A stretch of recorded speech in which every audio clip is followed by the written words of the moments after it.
अपन मिथिलावासी के हमर प्रणाम। अहाँ सब गोटे के हमर छोट छोट वीडियो में स्वागत है। देखिए भोरे भोरे एखन बाजि रहल है टोटली 3 और 3:30 3:30 और हम निकल रहल छी एखन सफर पर। कतऽ से देखऽ के लेल अहाँ सब ब्लॉग में बनल रहू तो हम देखबै छी अहाँ सबके।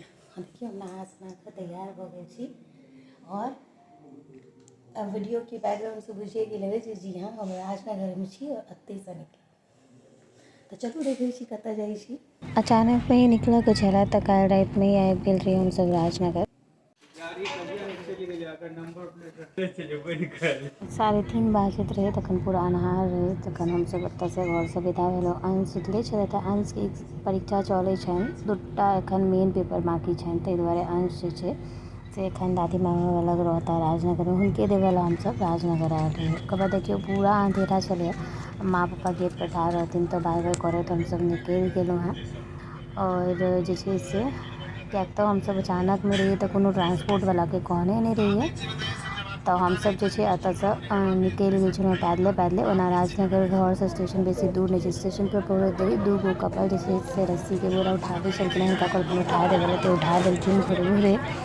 और देखियो हम सब पर स्टेशन पर वेट केलहुँ। हमरा सबके कमला गंगा जे एक्सप्रेस होइए ओ ट्रेन के इंतजार करे छलै, ओ पकड़ कऽ हमरा सबके दरभंगा जाके छलै। किएक तऽ हमर सबके जे मेन ट्रेन छै जैसे हमरा सबके आइ जायके है ओहिसँ जे छै से हमरा सबके जायके छलै, ओहिमे हमर सबके जे छै से फाइनल टिकट छलै जतऽ जायके है ओहिके लेल। और अगला वीडियो में हम अहाँ सबके बतायब जे हम कतऽ जा रहल छी किया जा रहल छी सेहो। और ओ वीडियो मोस्टली हमरा लागैए कि राति तक हम अपलोड करब। ई एखन वीडियो दुपहरिया में अपलोड भऽ रहल है जेकि भोर से लऽ कऽ हम एखन तक के शूट केने छलहुँ हैं से।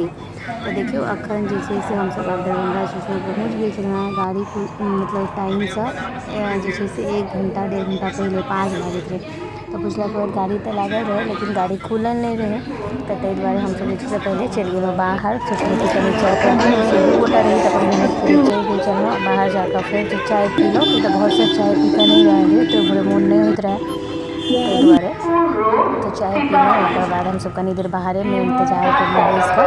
फिर जहन 6 बाजै वाला छलै तहन हम सब गाड़ी में आबि कऽ बैस गेलहुँ और फिर 6:30 बजे में जहन हम सब एतऽ अपन आबि कऽ सुति रहलहुँ जे अपन ओछाइन बिछाइन कऽ कऽ। किएक तऽ एखन एते भोरे किछु काज नहीं रहै, ताहि दुआरे तऽ एहि वीडियो में बस एतबी।